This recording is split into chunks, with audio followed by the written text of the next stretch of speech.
근데 요즘 네. 월드컵이 참가국 수가 어마어마하게 늘고 그만큼 경기 수도 늘어나고 그럼 경기장도 많이 필요합니다.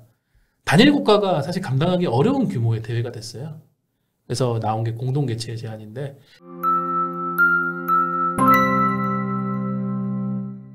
동아시안컵에서 우리가 한일전 패배, 뭐 한일전이라는 것 자체, 또 역사상 첫 3연패, 여러 가지로 아쉬운 부분이 좀 있고, 좀 논란이 있었던 것도 사실이지만, 지금 뭐 실질적으로 보면, 뭐 경기야, 뭐, 진 건 어쩔 수 없는데 지나간 거니까. 다만, 아쉬운 거는, 요게 이제 피파 랭킹에 좀 반영이 된다는 거거든요. 피파 랭킹이 월드컵 조편성에 직접적으로 이제 또 그 근거 자료가 되기 때문에 우리가 최대한 남은 일정 동안 피파 랭킹을 끌어올려야 되는 상황인데 그런 기회가 좀 별로 없어요. 이번 동아시안컵 이후로 이제 9월, 10월, 11월 두 경기씩 딱딱 하는데 이를테면 우리가 이제 그 미국 멕시코하고 다음 달 9월 달에 하는데 그때 우리가 두 경기 다 이긴다면 좀 개꿀인데 그렇지 않으면 여기서도 깎일 가능성이 좀 있고 그런 상황에서 우리가 한일전 좀 패배한 거 포인트를 좀 잃게 된 거죠. 그러니까 중국하고 홍콩을 상대로는 두 팀이 피파 랭킹이 낮고 그러다 보니까 이겼음에도 불구하고 얻은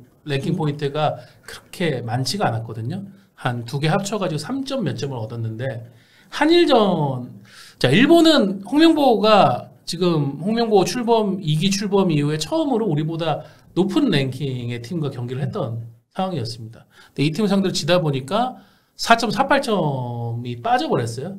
결과적으로 이번 동아시안컵에서 우리는 2승 1패를 했음에도 불구하고 피파 랭킹 전체 포인트가 1.21점이 줄어드는 결과를 맞게 됐습니다. 그렇습니다. 현재 순위 우리가 23인데 지금 호주가 무섭게 쫓아오고 있는 상황이어서 우리가 자칫하면은 추월 당할 수가 있는 상황인데 이제 9월달 일정 그래서 중요해지고요.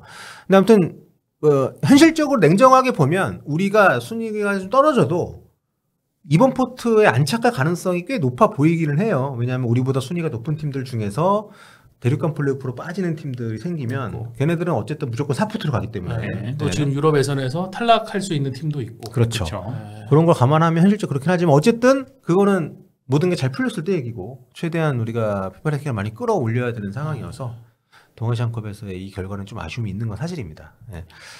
지금 9월 말씀해 주신 대로 우리가 미국 원정을 가서 거기서 미국 멕시코랑 경기를 하고 우리보다 둘 다 높아요 랭킹이. 네. 10월에는 지금 파라과이하고의 경기는 확정이 돼 있고 그리고 나머지 한 팀도 지금 현재 대한축구협회는 1순위로 브라질을 컨택을 하고 있거든요. 그러니까 하게 되면은 브라질을 상대로 또 이기면은 이건 엄청 큰 이득이지만 이기긴 또 쉽지가 않을 거고. 그렇죠. 그러니까 이게 참 딜레마긴 해요. 월드컵 본선에 맞춰가지고 수준 높은 상대하고 친선전을 해야 되는데 그 팀들을 상대로 결과를 못 가지고 오면은 피파 랭킹은 점점 떨어질 가능성이 높아지니까. 야, 근데 진짜 그런 홍보범도 부임하고 나서는 만만한 팀들하고만 해왔고. 지금까지는 월드컵 네. 아시아 예선 치른 거니까요. 네. 결국 어쩔 수 없이 이제 우리랑 낮은 상대로 치른 거고 9월 평가전 그래도 미국 멕시코면은 괜찮은 상대니까 또 앞으로 평가전에서도 조금 높은 상대들을 상대하면 좋지 않을까? 뭐 그러면 괜찮겠죠. 9월은 또 이제 월드컵이 열리는 곳에 가서 하는 거니까 네네. 그것도 좀 의미가 있고 10월 달은 원래 이제 브라질, 아르헨티나도 추진을 했었던 걸로 알고 있습니다. 근데 이제 아르헨티나가 그러니까 메시의 시간이 그렇게 길게 남아 있지 않잖아요. 그러니까 메시 아르헨티나랑 붙어보고 싶은 나라가 너무 많나 봐. 그러니까 파이트 머니가 엄청 비싸다 하더라고요. 네, 그래서 아무튼 뭐 잘 되질 않아서 일단 파라과이 아마도 브라질 이런 일정으로 되지 않을까. 피파 랭킹 관리에 좀 도움이 될 수 있는 결과를 끌어낼 수 있는 상대들이긴 합니다. 네, 어쨌든 12월 조추첨까지는 이제 11월 A매치 데이 이 기간까지가 반영이 될 건데 그 6경기에서 우리가 좀 최대한 그래도 좋은 상대하고 경험도 써야 되지만 네. 예, 또 좋은 결과도 내야 한다는 걸 대표팀이 인식하고 임했으면 좋겠습니다. 네, 피파 랭킹 관리 좀 중요하다는 거 정리를 좀 해봤고요. 다음은 이제 그 월드컵 얘기입니다. 또. 근데 이제 월드컵 개최 관련된 얘기고요. 이제 일본이 우리한테 월드컵 공동 개최 의향 타진을 했다는 거고 이제 이 월드컵이 근데 21년 뒤입니다. 살아 있을까? 나 그때까지 2046년이니까요. 그러니까 이미 2034년까지는 개최국이 확정이 돼 있잖아요. 네네. 2026년은 북중미, 2030년은 유럽, 그리고 이제 남미는 사실 그 대회는 100주년 기념으로 이제 네. 남미가 이제 약간 호스트로 들어오는 거고. 그렇죠. 그러니까 유럽 대회라고 봐야 되고 2034년 다시 아시아이기 때문에 그 뒤에 아시아가 다시 대륙에서 이제 기회를 얻으려고 하면은 이제 두 대회 지나서 이제 세 번째 대회 때 해야 되거든요. 그래서 일본이 지금 2046년 월드컵을 개최하려고 하는데, 근데 요즘 네. 월드컵이 참가국 수가 어마어마하게 늘고 그만큼 경기 수도 늘어나고 그런 경기장도 많이 필요합니다. 단일 국가가 사실 감당하기 어려운 규모의 대회가 됐어요. 그래서 나온 게 공동 개최 제안인데, 그러면서 일본이 좀 전 아시아를 아우르는 그런 계획을 좀 세우고 있습니다. 아, 이놈들이 전쟁으로 못하니까 이제 축구를 하려고 그러네. 2042-46이 옛날에 그 왕가희 감독 영화 제목이거든요. 네. 그때만 해도 정말 그러니까 뭔가 좀 멀게만 느껴지는 약간 애매한 미래? 뭐 그런 느낌이었는데, 2046년 월드컵 공동개최 추진이라고 하니까 굉장히 좀 많은 생각이 듭니다. 그때도 48개국 할지 솔직히 지금 모르겠네요. 아직 결정이 안 된 상황이기 때문에. 그렇죠. 네. 근데 아무튼, 그 대회에 공동 개최를 벌써부터 준비를 한다는 거. 상당히 멀리 보내요, 일본 축구협회는 어쨌든 간에. 사업 자체를 굉장히 좀 그 장기 계획을 짜서 프로젝트를 준비하는.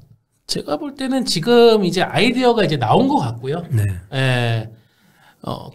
아마 해도 한 2046년 대회 개최국 선정은 적어도 한 4년 이후 4년 뒤에나 지금 정해지지 않을까 싶은데. 근데 이제 그 부분을 어떻게 할 것인가에 대한 아이디어를 내는 상황에서 일본 혼자 단독 개최는 쉽지 않을 것 같다라고 생각을 하면서 낸 게 일본, 한국, 중국, 거기다 이제 동남아시아 일부 국가까지 참여시키는 그런 방안을 내세운 것 같습니다. 2046년이면은 심판이 없지 않을까?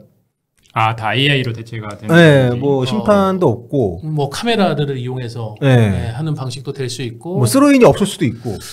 저 시기가 되면은 적어도 뭐 일본에서 동남아 가는 거는 1시간 이내로 끊는 그런 교통편도 나오지 않을까? 그럴 수도 있죠. 예. 혹시 그때도 우리는 정몽주의자? 그러니까 사실은 일본 언론에서도 이걸 보도를 하면서 이게 약간 초기 단계에서 나온 아이디어가 이제 외부에 보도가 된 것 같고, 대한축구협회에도 이게 정식으로 이 제안이 온 것도 아니고요. 그냥 제가 알기로는 만찬장에서 일본 쪽 인사가 이런 생각을 우리가 아이디어를 갖고 있는데 혹시 한국도 같이 할 수 있다면 하면 좋겠습니다 정도의 이제 비공식적인 의사 정도만 타진된 것으로 알고 있습니다. 야, 그 생각해보니까 그때 가면 심판 없는 걸 걱정할까 기자가 없을 수도 있겠네요. 스트레이트 기사 같은 경우는 AI로 다 경기 끝나면 쫙 나올 수 있을 것 같은데. 그렇죠. 뭐 이렇게 분석 기사나 이런 거는 오피니언 기사 같은 거는 뭐 컬럼니스트들이 쓰면 되는 거니까. 근데 2046년에도 일본은 여전히 노트북 말고 필기로 수기로 기사 쓰시는 형님들 계시지 않을까 싶은데. 김희준 기자 그때 몇 살입니까? 저 그때 아마 만으로도 딱 50 될 것 같은데. 그래요? 네. 제 나이는 궁금해하지 마시고요. 네. 자, 아무튼 뭐 이런 진행이 되고 있다는 거 정리해 봤습니다.